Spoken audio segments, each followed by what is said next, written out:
Probability chapter number 13, 9, 10th 11th हर class में हमको मिलता है वाला चैप्टर। जनरल मतलब तो इस चैप्टर का आपको समझ में आ गया होगा। फिलहाल हमारे पास चैप्टर में पहला टॉपिक है कंडीशनल प्रोबेबिलिटी करके।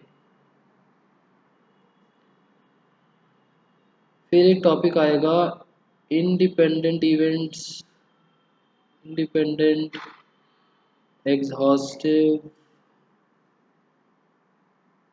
Exclusive events. ठीक है, ये थोड़ा बहुत आपने पढ़ा था 11th क्लास में। उसके बाद बेस थ्योरम,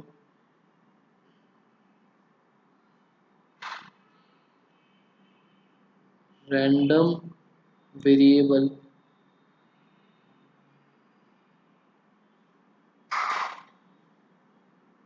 and its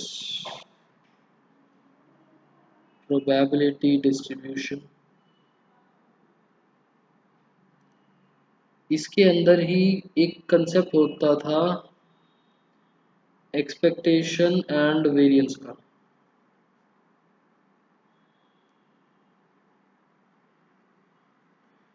उसके बाद Bernoulli trials, spelling I guess गलत है बर्नौली की, बर्नौली ट्रायल्स। इसको आप सॉर्ट ऑफ बायनॉमियल डिस्ट्रीब्यूशन से रिलेट कर सकते हो। ठीक है, डिस्ट्रीब्यूशन देख के आप डिलीटेड कोड्स देखोगे तो कंफ्यूज मत होना, थोड़ा सा डिफरेंस है। अब एक्चुअल में डिलीटेड है क्या, ये वाला पार्ट डिलीटेड है, expectation and variance.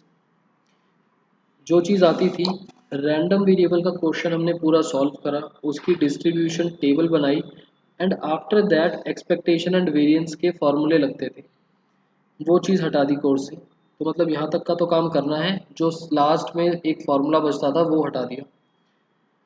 Bernoulli trials 2-3 सालों से वैसे ही कटा हुआ है, आपको ये बायनॉमियल डिस्ट्रीब्यूशन करके डिलीटेड कोर्स में दिखेगा।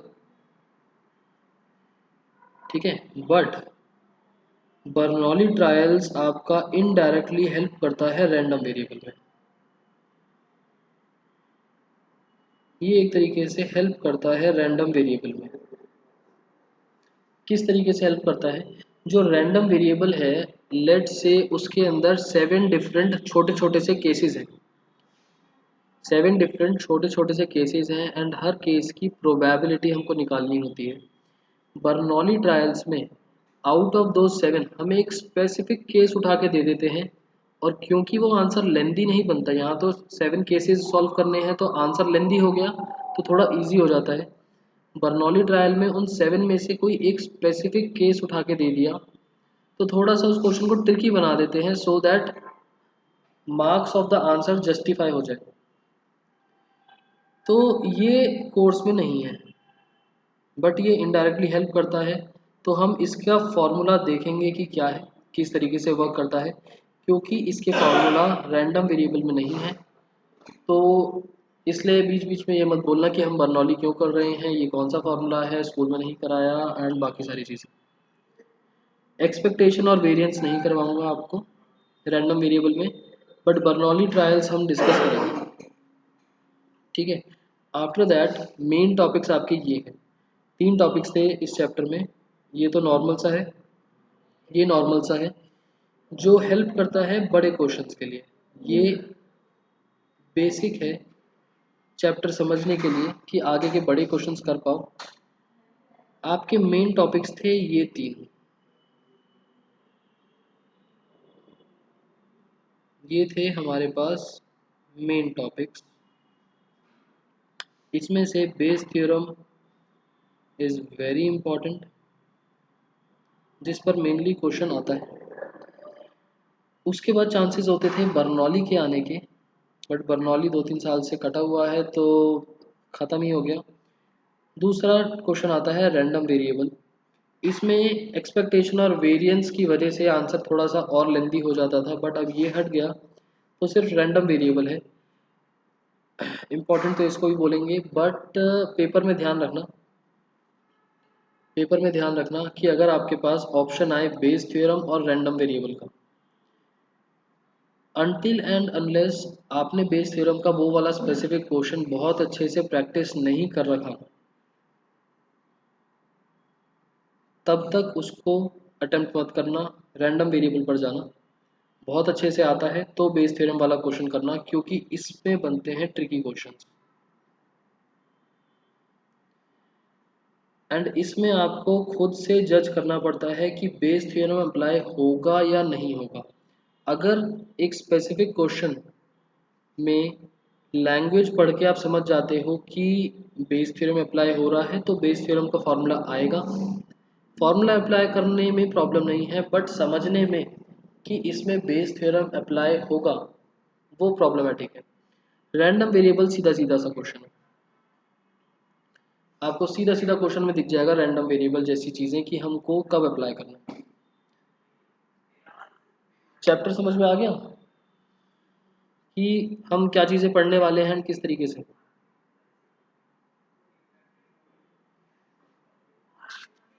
ठीक, स्टार्ट करते हैं अपना पहला topic, conditional probability.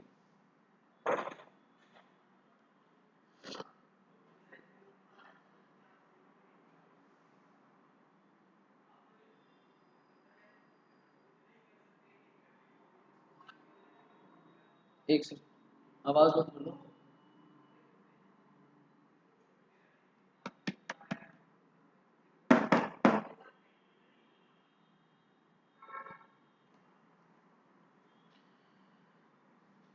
Conditional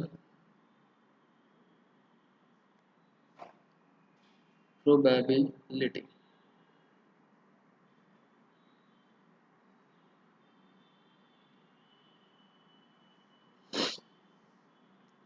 conditional probability का मतलब एक ऐसी प्रोबेबिलिटी जिस पे कंडीशन लगी है। अब कंडीशन किस तरीके से लगती है वो देखते हैं। फॉर एग्जांपल एक क्वेश्चन पिक कर लेते हैं हम,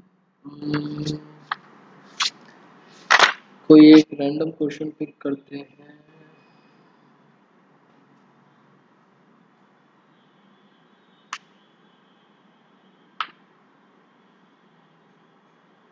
चलो खुद से ही बना लेते हैं।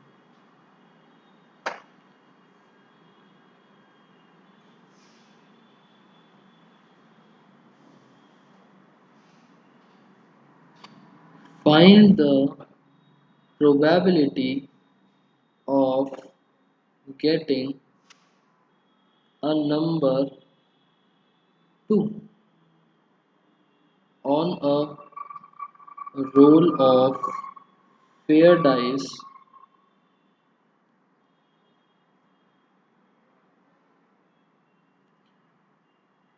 यहाँ तक का आंसर बताना।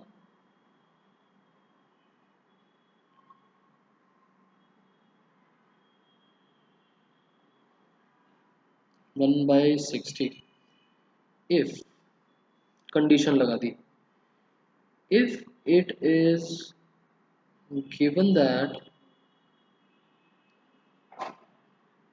an even number has occurred।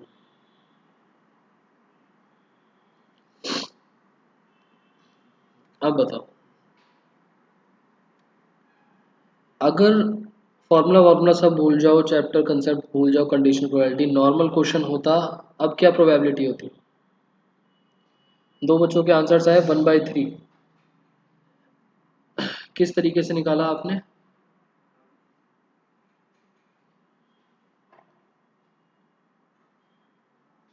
आप लोगों ने सैंपल स्पेस बनाई होगी इवन नंबर्स की 2, 4 एंड 6, और हमारे लिए इवेंट में क्या है, ए इवेंट है 2 नंबर लाना, गेटिंग 2। तो probability of A is number of elements in A upon number of elements in sample space, that is 1/3। I guess आप सबने यही करा होगा, ठीक है। बट इस तरीके से हम लॉजिक लगाने बैठे एंड कंडीशन के बेसिस पर हमने करा क्या, कंडीशन के बेसिस पर अपना सैंपल स्पेस रिड्यूस कर लिया। हमने यहाँ पर करा क्या है, based on condition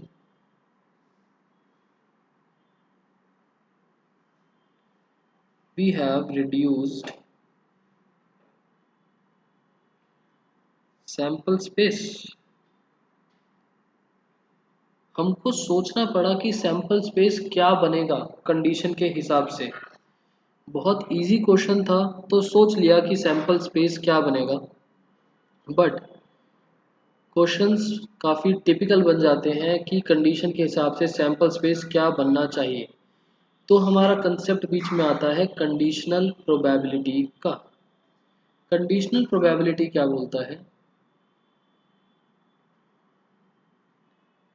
conditional probability क्या बोलता है कि एक बनाओ ई इवेंट, मतलब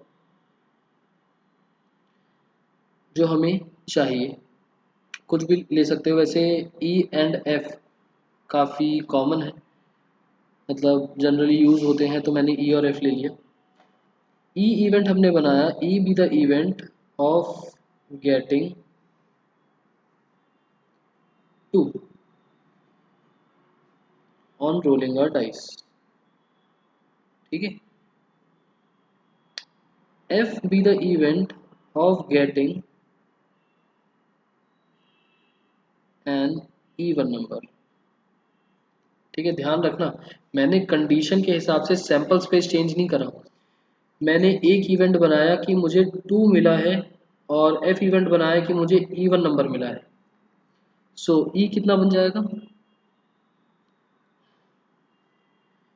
ई कितना मिल जाएगा? 2। और एफ कितना मिल जाएगा? 2 4 6। नाउ हम बनाते हैं ई intersection F. E intersection F क्या बनेगा? 2। ठीक है ना, फॉर्मूला हमें निकालना क्या है, probability of getting to if it is given that even number occurred। अब इतनी लंबी स्टेटमेंट लिखने से ज़्यादा अच्छा हम इसको मैथमेटिकली रिप्रेजेंट करते हैं, प्रोबेबिलिटी ऑफ गेटिंग टू का मतलब है ई इवेंट, मतलब प्रोबेबिलिटी ऑफ ई निकालो if it is given that. इसको लिखा जाता है ऐसे, ठीक है, डिवीजन वाला डैश नहीं है ये। जैसे मॉड का सिंबल होता है एक स्ट्रेट वर्टिकल लाइन, उस तरीके की लाइन है। इसका मतलब होता है when it is given that F has occurred. E slash F, इसका मतलब probability of getting E when F has already occurred. Formula होता है probability E intersection F upon probability of F. जो ऑलरेडी हो चुका है वो नीचे आता है, और ध्यान रखना नंबर ऑफ एलिमेंट्स नहीं है, प्रोबेबिलिटीज हैं। नंबर ऑफ एलिमेंट्स नहीं है, प्रोबेबिलिटी है। सो क्या मिल गया? ई इंटरसेक्शन एफ, हमारा sample space will be same. Sample space हमारा रोलिंग का डाइस था ना, 1 2 3 4 5 6, हमने अपना सैंपल स्पेस नहीं छेड़ा। E intersection F, E intersection F एक एलिमेंट है, टोटल है 6, ये बना 1/6 whole upon P of F. F है ये 1 2 3, 3/6। इसको सॉल्व करेंगे, आंसर विल बी 1/6। बताओ, टॉपिक समझ में आया? यहाँ पर हमने चेंज नहीं करा। कंडीशनल प्रोबेबिलिटी में हम बोलते हैं कि हम अपना सैंपल स्पेस चेंज नहीं कर रहे, क्योंकि हमसे नहीं सोचा जा रहा कि कंडीशन की वजह से सैंपल स्पेस में क्या डिफरेंस आएगा। तो हम कुछ इस तरीके से फॉर्मूला क्रिएट करते हैं कि सैंपल स्पेस चेंज ना हो एंड सीधा सीधा बस वैल्यू कैलकुलेट करें और आंसर बन जाए। और इस चीज़ का मतलब हो जाता है probability of E when F has already occurred. जो बाद में लिखा है वो गिवन वाली चीज़ होती है जो ऑलरेडी हो चुकी होती है, और जो पहले लिखा है उसको फाइंड आउट कर रहे होते हैं। तो इसको ऐसे लिख देते हैं, ई मतलब कि फाइंड आउट करने वाला, और एफ का मतलब गिवन। क्लियर यहाँ तक टॉपिक?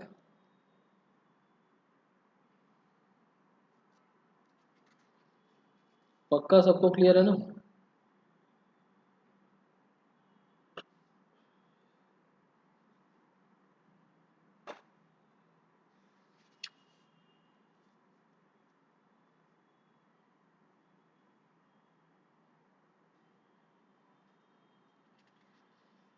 ठीक है, नेक्स्ट हम क्या कर सकते हैं। अच्छा, बीच में एक मेरे को अभी एक लाइन दिखी, ये आई गेस आप सबको पता होगा कि डिसजॉइंट इवेंट्स का क्या मतलब होता है।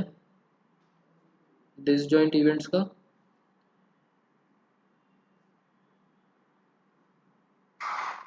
Nothing is common.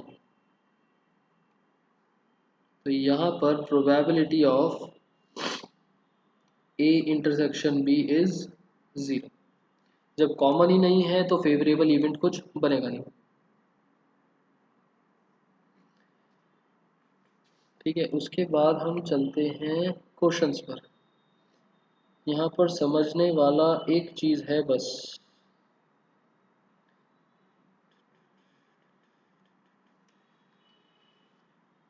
उसके लिए एक स्पेसिफिक क्वेश्चन देखना पड़ेगा। ये अच्छा है, ठीक।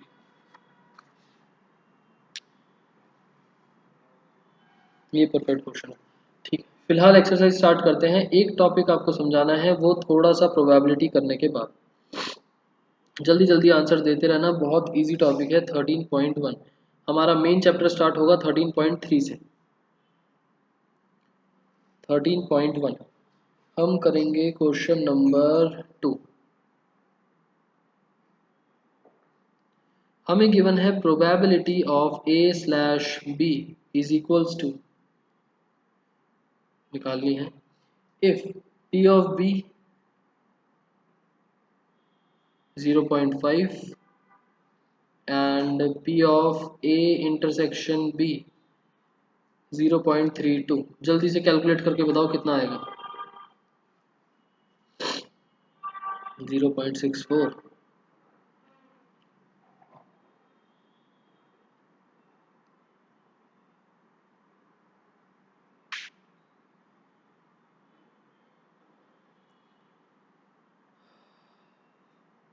16/25। ठीक। वैसे तान्या कोशिश करना कि अगर डेसिमल्स में है तो डेसिमल्स में ही आंसर आए। A slash B is equals to 0.32 upon 0.5, ये बना 32/50, 16/25। एंड आफ्टर दैट डेसिमल्स में आयुष, आई गेस आपका आंसर ठीक हो, 0.64। ओके, उसके बाद हम कौन सा देख सकते हैं, सिक्स्थ वाला देख लेते हैं। वैसे तो प्रोबेबिलिटी में आंसर्स फ्रैक्शंस में चलता है, बट इन केस क्वेश्चन में डेसिमल्स हैं, so give the answers in decimals. Six में बोला है coin is tossed 3 times. Okay, यहाँ से आपको एक और चीज़ बता देता हूँ, कॉइन इज टॉस्ड 3 टाइम्स, ये statement and 3 coins are tossed simultaneously कहने को कहने को स्टेटमेंट्स डिफरेंट हैं बट प्रोबेबिलिटी में सेम मानते हैं हम इस लैंग्वेज को, कि एक कॉइन को 3 बार टॉस कर दो या 3 कॉइन्स को एक साथ एक बार टॉस कर दो, एक ही बात है। बात यह है कि अब हमने 3 बारी कॉइन को टॉस करा तो टोटल आउटकम्स कितने मिलेंगे?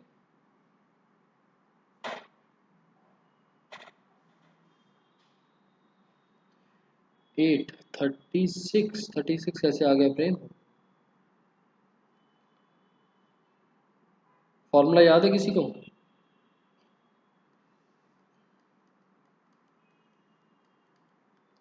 टू की पावर n। फॉर्मूला होता है आउटकम्स की पावर ट्रायल्स। आउटकम्स की power trials.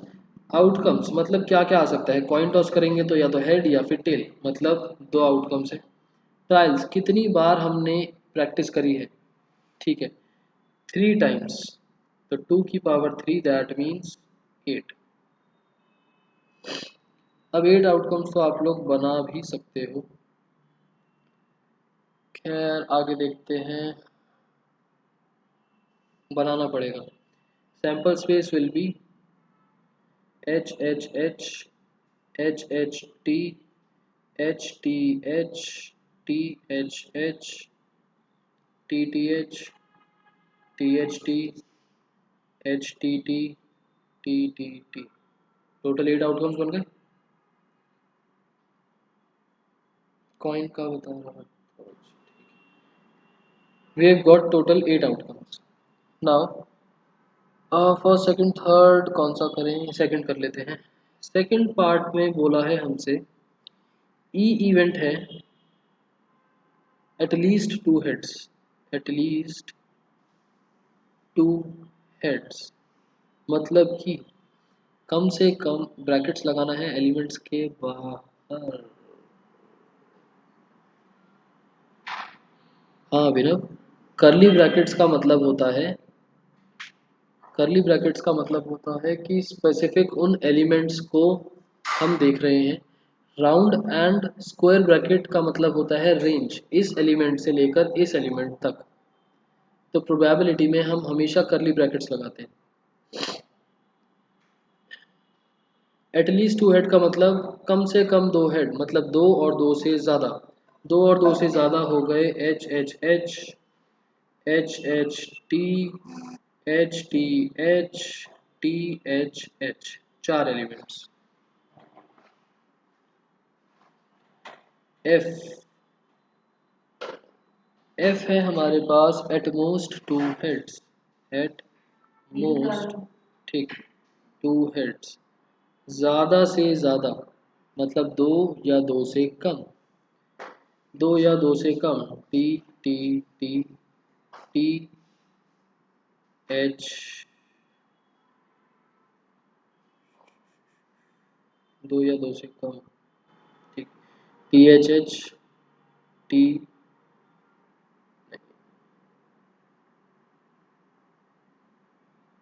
H T H H H T. ये क्या कर रहा हूँ?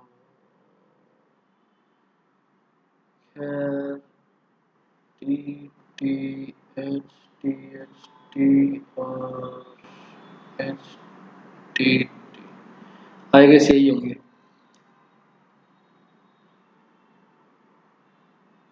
7 केसेस, ठीक है। हमने 3 हेड्स वाले केस को हटा दिया, ये वाले केस को हटा दिया।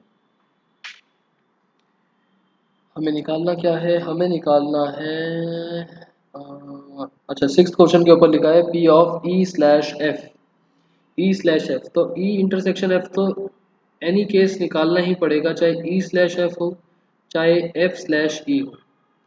ई तो मतलब हेड आना मैंडेटरी है। इन 2 हेड्स है ना एट मोस्ट, सर 2 हेड्स है ना एट मोस्ट, एट मोस्ट का मतलब ज़्यादा से ज़्यादा, दो हेड्स आना मतलब ज़्यादा से ज़्यादा दो हेड्स, मतलब दो और दो से कम, दो और दो से कम। यहाँ तीन केसेस में दो हैं, यहाँ एक है और यहाँ पर जीरो हेड है। एटलीस्ट वाले में दो या दो से ज़्यादा, यहाँ दो है और यहाँ तीन है और यहाँ पर दो। ये तो रहे जीरो वाले। टी टी टी जीरो हो गया। ई intersection F, E intersection F में कौन से आएंगे? दो हेड्स वाले केसेस, टू हेड्स वाले, H H T, H T H and T H H. ना हमें निकालना है probability of E slash F. Formula क्या बना? Probability of E intersection F upon probability of F. E intersection F का मतलब total थे 8 केसेस, हमारे पास यहाँ है 3 केसेस, तो बन गया 3/8 upon F. F F F F F ये रहा 1 2 3 4 5 6 7, 7 out of 8, 7 out of 8। So ultimately answer is 3/7।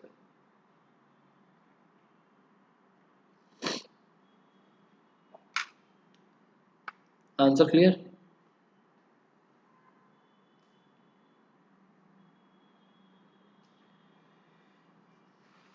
ठीक है। उसके बाद सेवेंथ क्वेश्चन है, टू कॉइन्स आर टॉस्ड। कोई प्रॉब्लम वाली बात नहीं लगती यहाँ पर। एट्थ है, dice is thrown 3 times. 3 times dice throw करेंगे तो टोटल आउटकम्स कितने बने?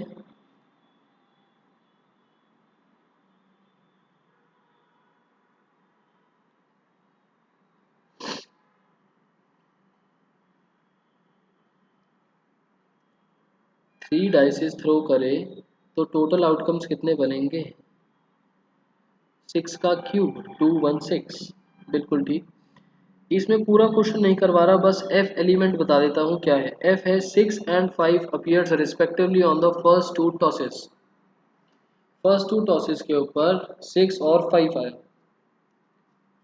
एंड रिस्पेक्टिवली वर्ड लगाया है, दैट मीन्स पहले 6 आया फिर 5 आया और थर्ड्स को ब्लैंक कर दिया कि कुछ भी आ सकता है।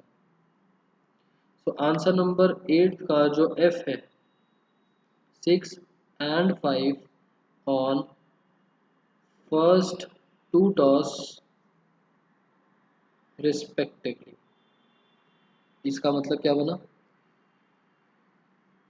इसका मतलब बनेगा 6 5 1, 6 5 2, 6 5 3, 6 5 4, 6 5 5, 6 5 6। इससे ज़्यादा तो कुछ बन नहीं सकता। थर्ड स्पेस ही तो ब्लैंक है, फर्स्ट टू तो फिक्स्ड हो गए 6 और 5 के लिए।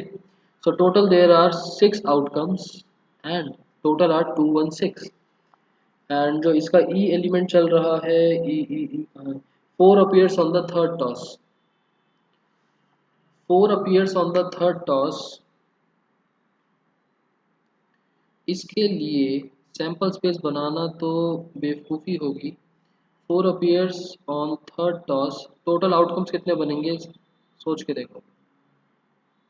यहाँ पर बने 6 आउटकम्स, यहाँ पर कितने बनेंगे? 1 नहीं। प्रेम अब एफ से रिलेट मत करो, ई एक अलग इवेंट है जो बोलता है कि थर्ड टॉस पर 4 आया। हम ई इंटरसेक्शन एफ अलग निकालेंगे बाद में। 36, सोच के देखो, 1 2 3, यहाँ पर तो 4 आ गया, फिक्स हो गया। ये दो स्पेसिस तो ब्लैंक हैं, फर्स्ट टू प्लेसेस। तो यहाँ 6 प्लेसेस आ सकती हैं, यहाँ पर 6 डिजिट्स आ सकती हैं। 6 इंटू 6 36, तो 36 आउटकम्स। और इन 36 आउटकम्स में से ई इंटरसेक्शन एफ कौन सा वाला होगा? सिर्फ ये वाला जिसके थर्ड टॉस पर 4 आया, 6 5 4 वाला 1 आउटकम। ठीक है। 36 कैसे आया प्रेम? ये देखो, हमको बोला कि एक दो तीन खाली स्पेसेस हैं जिसपे हमने टॉस करा एंड थर्ड टॉस पे वी गेट 4 एंड ये स्पेसेस ब्लैंक हैं. So first vacant place can be filled in 6 different ways and second vacant place can be filled in 6 different ways. Answer is 36.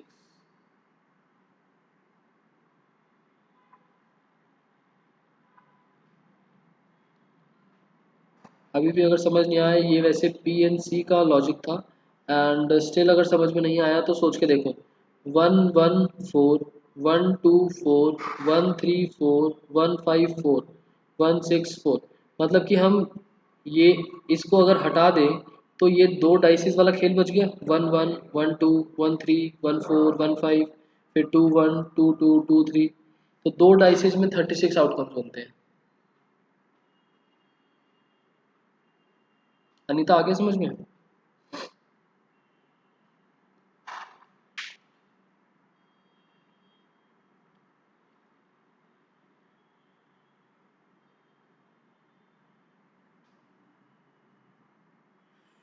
No answer.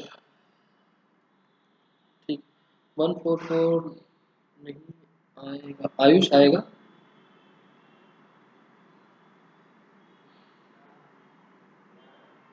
सारे cases बन सकते हैं यहाँ पर, तो टोटल 36 आउटकम्स बन रहे हैं, मतलब सारे केसेस बन सकते हैं. तो बीच में बोलने में रह गया हो शायद, बट सारे बनेंगे. ओके.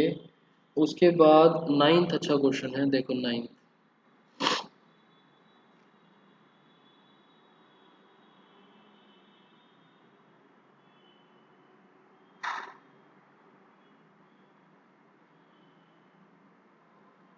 अच्छा. Mother father and son line up at a random for family picture. तो mother father son, they line up for a picture.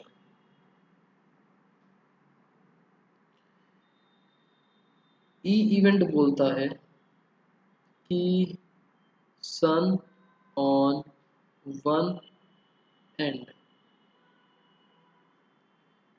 तो इसके एलिमेंट्स क्या बनेंगे देखते हैं. एफ इवेंट बोलता है फादर इन मिडल, इसके एलिमेंट्स क्या बनेंगे देखते हैं. बाकी कुछ भी नहीं. सो आपके हिसाब से ई के अंदर कितने आउटकम्स बनने चाहिए? आउटकम्स मैं बता दूंगा बट आप लोगों ने बोला 4. देखते हैं. सन ऑन वन एंड, मतलब अगर सन को मैं फर्स्ट पर रख दूं तो या तो एम एफ आएगा या फिर एफ एम आएगा. और सन को अगर मैं लास्ट में रख दूं तो एम एफ के साथ पेयरिंग बना सकता है या एफ एम के साथ पेयरिंग बना सकता है. Very good, 4 outcomes. No father in the middle, इसमें कितने बनेंगे? इसमें आप लोगों ने बोला 2. ठीक है. फादर अगर मिडल में है तो या तो एस एम आएगा या फिर एम एस आएगा. Very good, 2 outcomes. इसके आगे का आंसर आप लोग कर सकते हो. 10th, कार्ड्स का कंसेप्ट आ गया. कार्ड्स का कंसेप्ट सबको याद है या नहीं, या बताऊं? कार्ड्स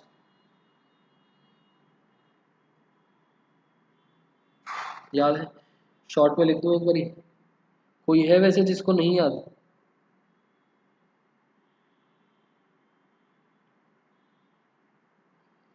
वैसे 11th क्लास में मैंने सबको बताया था. अनीता आप न्यू हो, आपको आता है नहीं आता, एक बार आप बता दो.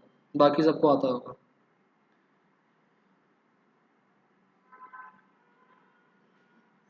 आता है, चलो शॉर्ट में लिख देता हूँ फिर कार्ड्स का.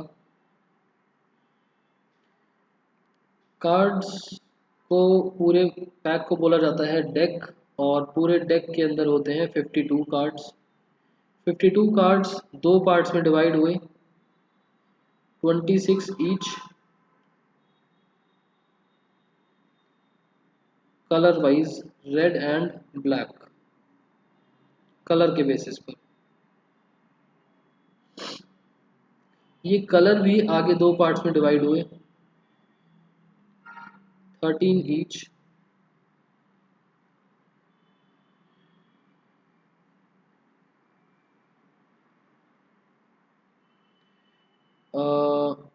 सूट या फिर पैटर्न बोल सकते हो, वैसे आपको हर जगह सूट ही लिखा मिलेगा इसके बेसिस पर।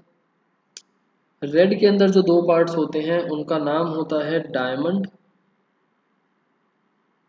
And heart. ब्लैक के अंदर जो दो होते हैं that is club and spades.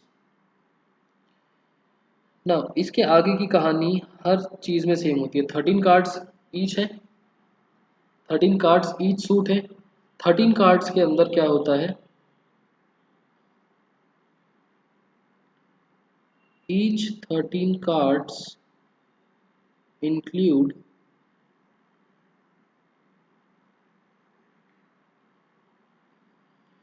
2 से लेकर 10, 2 से लेकर 10 कितने कार्ड्स हुए, 9। 9 तो होते हैं नंबर कार्ड्स जिन पे नंबर लिखा होता है। 3 होते हैं फेस कार्ड्स, जे क्यू के, जैक क्वीन किंग। और एक होता है एस कार्ड जिस पर ए लिखा होता है। ठीक है, थोड़ा सा रिवाइज हो गया होगा आपका टॉपिक कार्ड्स का। और एक बार ये स्क्रीन भी ठीक कर लेते हैं। ठीक है, कार्ड्स में अगर किसी को और कुछ डाउट हो तो देख लो, बता दो एक बार अगर डाउट हो तो।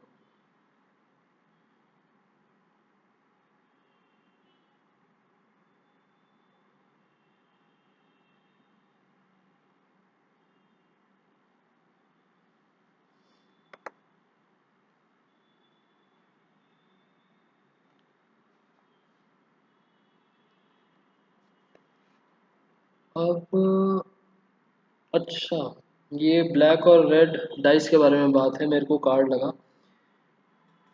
कोई कार्ड का क्वेश्चन नहीं है।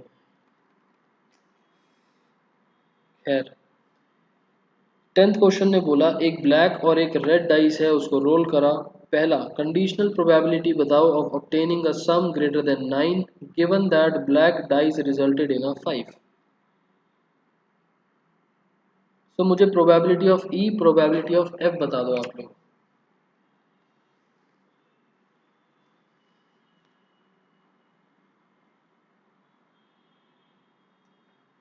Answer number 10, part number A, probability of E. Probability of E है obtaining a sum greater than 9, 9 से बड़ा सम दो डाइसिस को रोल करने पर।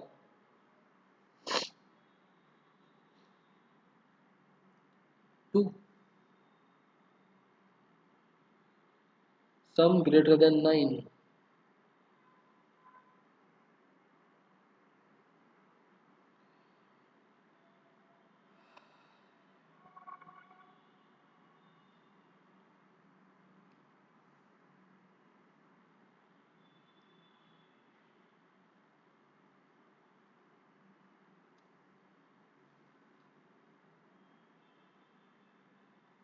अभिनव 2 तो नहीं, ताना ने बोला 4।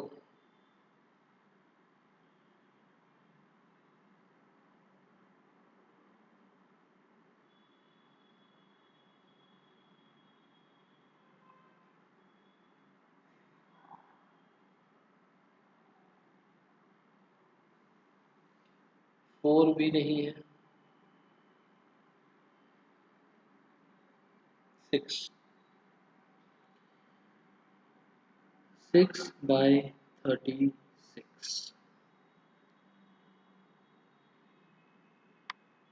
अगर हमें सम 10 बनाना है तो बनेगा 4,6, 5,5, 6,4। अगर हमें सम 11 बनाना है तो बनेगा 5,6, 6,5। और हमें 12 बनाना है तो 6,6।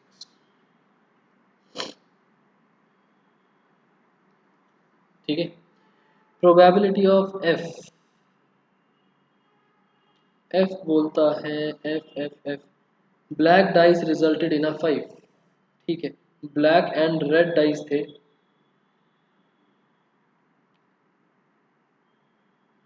Black dice resulted in a 5।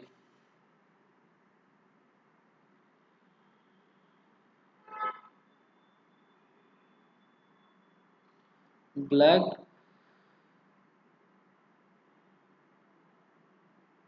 Dice का तो 5 है।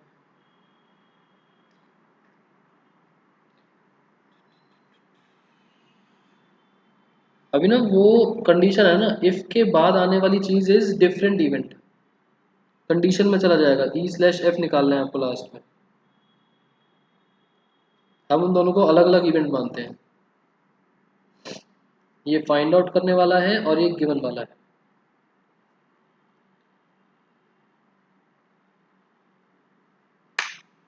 अब बताओ black dice resulted in a 5, इसका क्या बनेगा?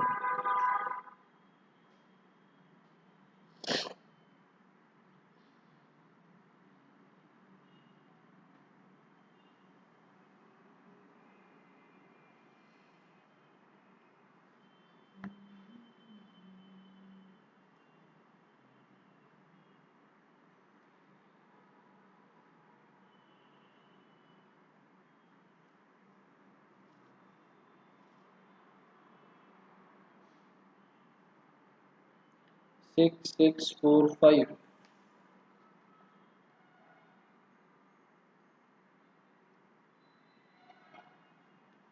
6। ठीक है, ब्लैक डाइस अगर हम फर्स्ट वाली मान लेते हैं तो 51 52 53 54 55 56, 6 एलिमेंट्स।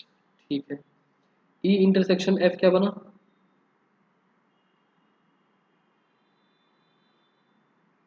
कितने एलिमेंट्स बनेंगे?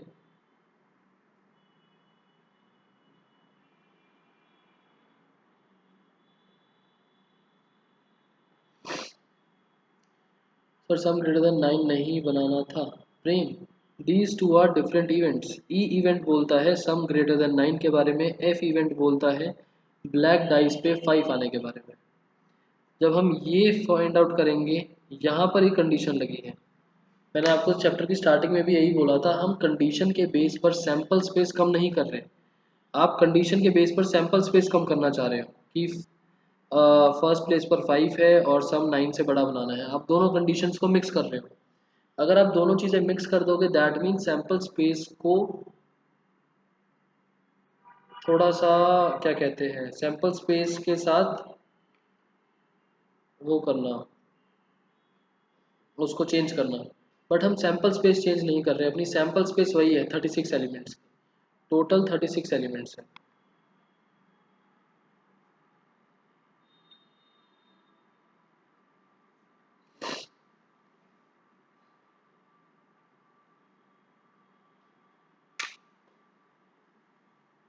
ठीक है, अब यहाँ पर हमारे पास 5 5 मैच हुआ और 5 6 मैच हुआ, दो एलिमेंट्स है ना, दैट मीन्स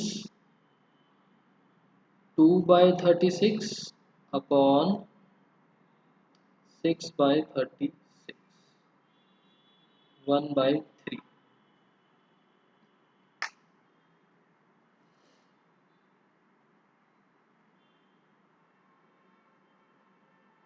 तो सर एफ में 1525 नहीं आएगा प्रेम, लॉजिकली आता, बट यहाँ पर स्पेसिफिकली कलर्ड बोल दिया डाइस को ब्लैक एंड रेड करके, और अगर कलर ना होता तो आपको दिया होता कि फर्स्ट डाइस ने 5 निकाला या सेकंड डाइस ने 5 निकाला। अब अगर ब्लैक और रेड है तो आप एक तो एज्यूम करोगे ना फर्स्ट ब्लैक है और सेकंड रेड है, तो मैंने एज्यूम कर लिया फर्स्ट इज ब्लैक और उसमें बोला ब्लैक डाइस ने 5 निकाला।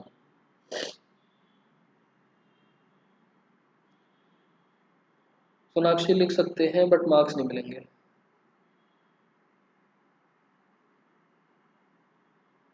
मैंने जो आपको फर्स्ट एग्जांपल कराया, दोनों मेथड्स लिख के दिखाए।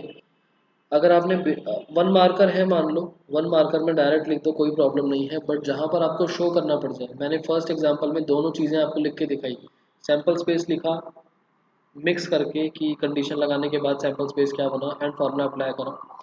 सेकंड मैंने कंडीशनल प्रोबेबिलिटी लगाया जहाँ पर मैंने सैम्पल स्पेस को नहीं छेड़ा एंड फिर फार्मूला लगाया। जहाँ प्रेजेंटेशन की बात आएगी मार्क्स नहीं मिलेंगे, 1 मार्कर है, डायरेक्ट आंसर लिखना है तो कोई प्रॉब्लम नहीं।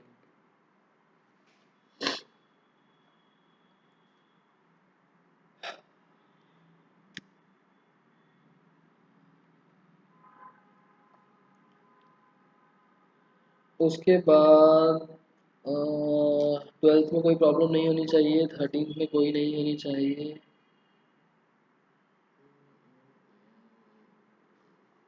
14th given that two numbers appearing on throwing two dice are different, find the probability of even the sum of numbers on the dice is 4।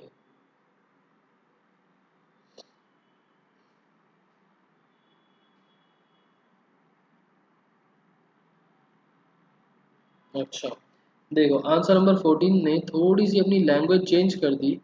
अब आपको इवेंट्स फाइंड आउट करने में हो सकता है थोड़ी सी प्रॉब्लम हो। 14th ने क्या बोला कि गिवन दैट दो numbers on the dice are different, find the probability that the event is sum of the numbers on the dice is 4। So मैंने ई इवेंट जो मुझे फाइंड आउट करना है उसको मैंने लिया sum of numbers on dice is 4। F event जो given है मुझे उसको मैंने क्या लिया, गिवन वाली स्टेटमेंट ढूंढो क्वेश्चन में कहाँ पर है, स्टार्टिंग में given that two numbers appearing on the dice are different, both numbers are different. तो यहाँ पर एन ऑफ ए कितना बना, n of sorry n of E कितना बना, एन ऑफ एफ कितना बना, n of E intersection F कितना बना, बताओ।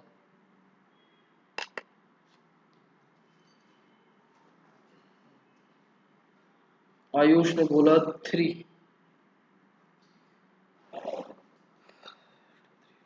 ठीक है, n of E is 3, F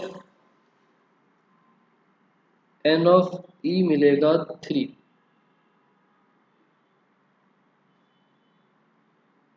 elements बना भी सकते हैं वैसे तो हम 3 ही है,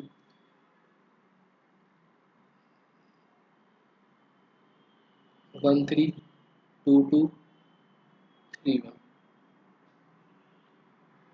उसके बाद एन ऑफ एफ 30। ठीक है, both the numbers are different that means same same doublets वाले नंबर को 1 1 2 2 3 3 4 4 5 5 6 6 को हटा दिया, 36 minus doublets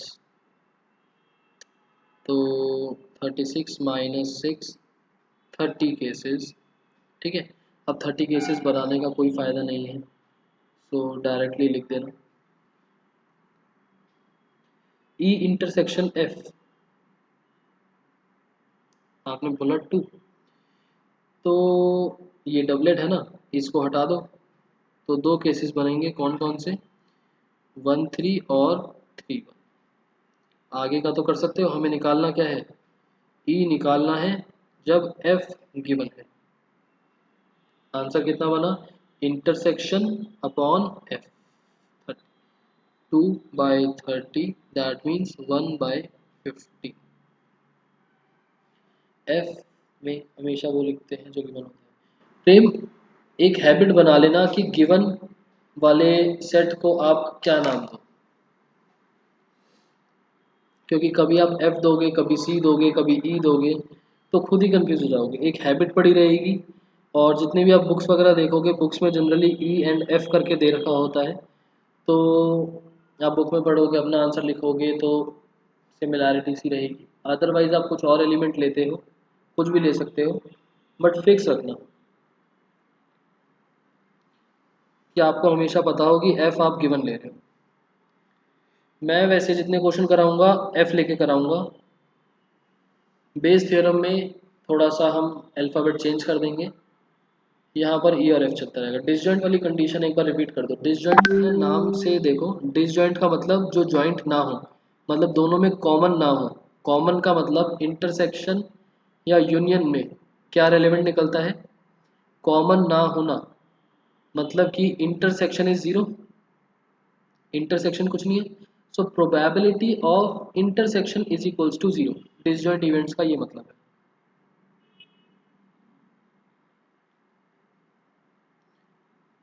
probability of A intersection B is zero.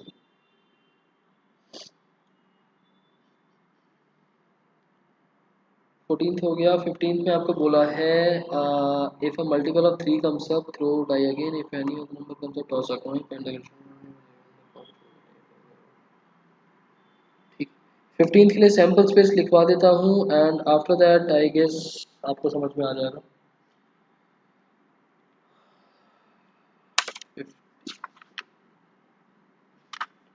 Answer number 50।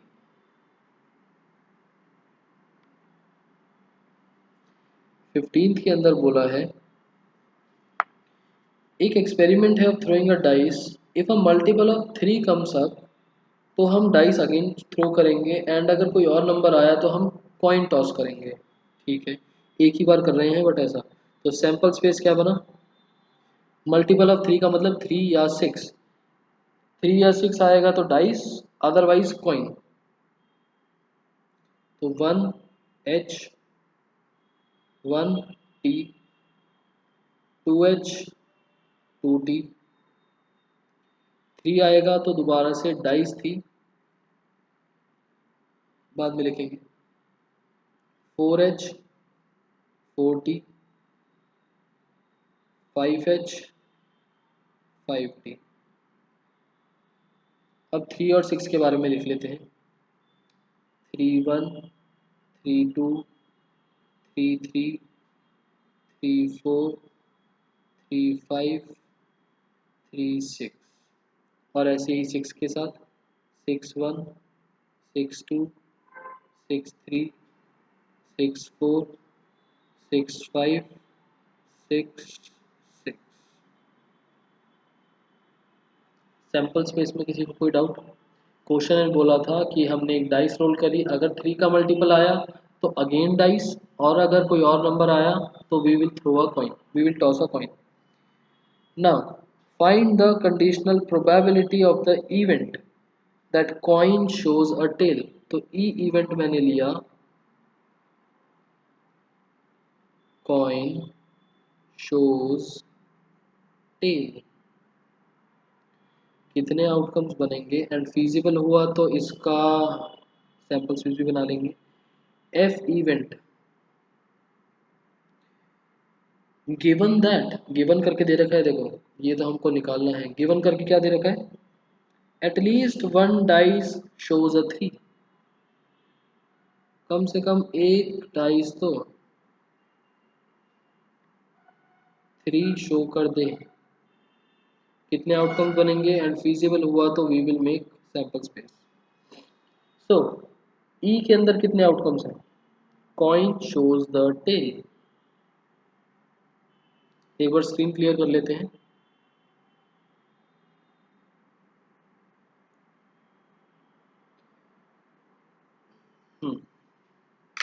आपने बोला फोर, ठीक है फोर ही है, four outcomes, one T, two T, three T and four T.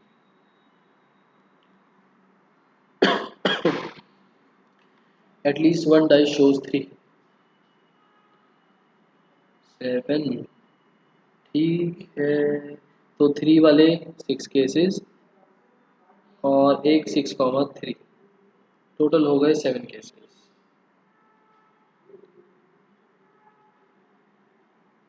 ठीक है, ये हमने ब्लैंक छोड़ दिया क्या अभी के लिए। अब इस क्वेश्चन में पता है मज़ा कहाँ पर आएगा, मज़ा आएगा जब आप प्रोबेबिलिटी लिखोगे। आपने ई में थ्री टी लिखा है, गलती से लिख दिया होगा थ्री फोर फाइव, फाइव बना देते हैं इसको।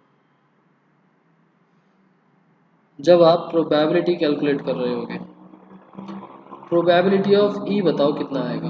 इंटरसेक्शन बाद में देखेंगे, प्रोबेबिलिटी ऑफ ई बताओ और प्रोबेबिलिटी ऑफ एफ बताओ।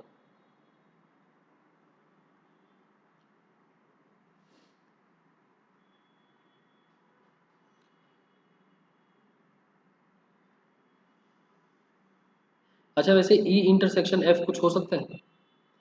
ई इंटरसेक्शन एफ कुछ हो सकता है? नहीं। तो आंसर तो खैर जीरो आने वाला है हमारे पास, क्योंकि E intersection F is zero. So E slash F का मतलब ई इंटरसेक्शन एफ की प्रोबेबिलिटी अपॉन एफ की probability. E intersection F zero है तो whole answer will be zero. But खैर ई की प्रोबेबिलिटी प्रेम ने बोली 4/20, 7/20।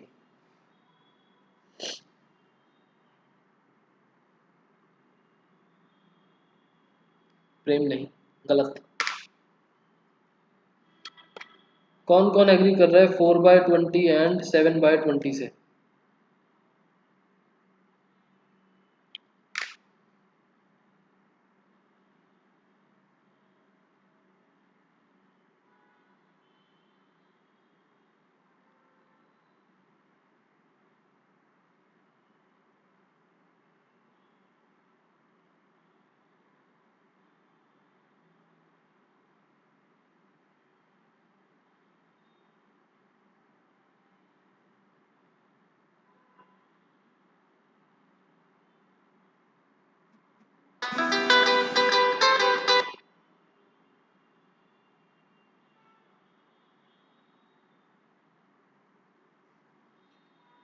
4/8, 7/12।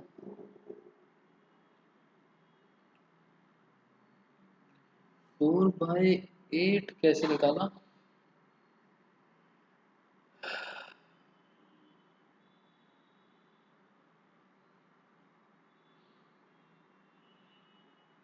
4/8 कैसे निकाला? अच्छा, आई गेस आपने ऐसा तो नहीं कर दिया, ये 8 केसेस हैं तो इसमें आउट ऑफ 4, 4/8 नहीं, 4/8 और 7/12 भी रॉन्ग आंसर है।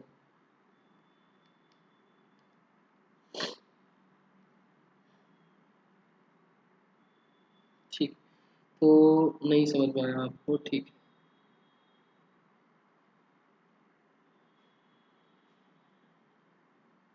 ठीक, यही क्वेश्चन मैं चाह रहा था बीच में समझाना। चैप्टर की एक्सरसाइज की स्टार्टिंग से पहले मैंने आपको जो बोला था, एक अलग क्वेश्चन करवाना है। यहाँ पर प्रोबेबिलिटी सोच के देखो, नेक्स्ट क्लास में डिस्कस करेंगे, बट आप इसको कैसे बोल सकते हो? आपने अगर 4/20 बोला, आप इसमें बोल रहे हो दैट इज 1/20, 1/20, 1/20, 1/20, तभी 4/20 बना होगा। आप इस चीज को कैसे 1/20 बोल सकते हैं? वन और टेल का आना इज 1/20 कैसे हुआ? सैंपल स्पेस की अगर मैं बात करूं, तो 3 और 1 का आना, तो ये 1/6 है, ये 1/6 है, ये बना 1/36। अगर हम दो डाइसिस का देखते हैं तो सारे केसेस आर 1/36, बट 1 और h का आना कैसे आपका 1/20 या 1/36 बनेगा?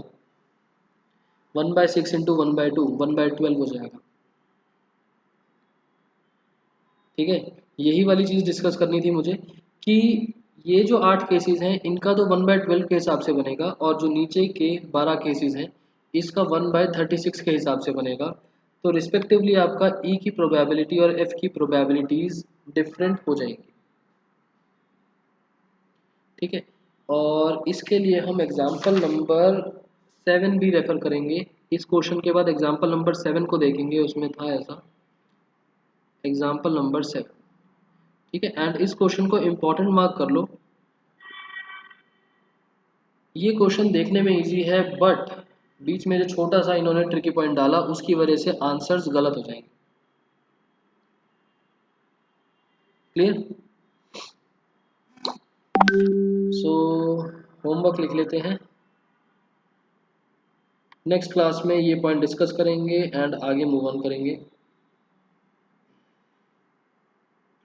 रिवाइज ऑल कंसेप्ट्स जो भी थोड़े बहुत हमने करे, एंड कंडीशनल प्रोबेबिलिटी को हल्के में मत लेना, आगे जाके हर जगह पर अप्लाई होगा आगे के चैप्टर में, एंड डायरेक्टली नहीं लगाना। और एक्सरसाइज नंबर 13.1 ऑल क्वेश्चंस करने हैं, ठीक। सो बाकी के जो डाउट्स होते हैं वो नेक्स्ट क्लास में देखेंगे, एंड प्रैक्टिस साथ साथ में करते रहना। ज़्यादा लंबा चैप्टर नहीं है, वैसे भी चीज़ें कैंसिल हो गई हैं इसके अंदर से। सो नेक्स्ट क्लास में डाउट्स लेते हैं, ठीक है। बाकी क्लास ओवर करते हैं, बाय।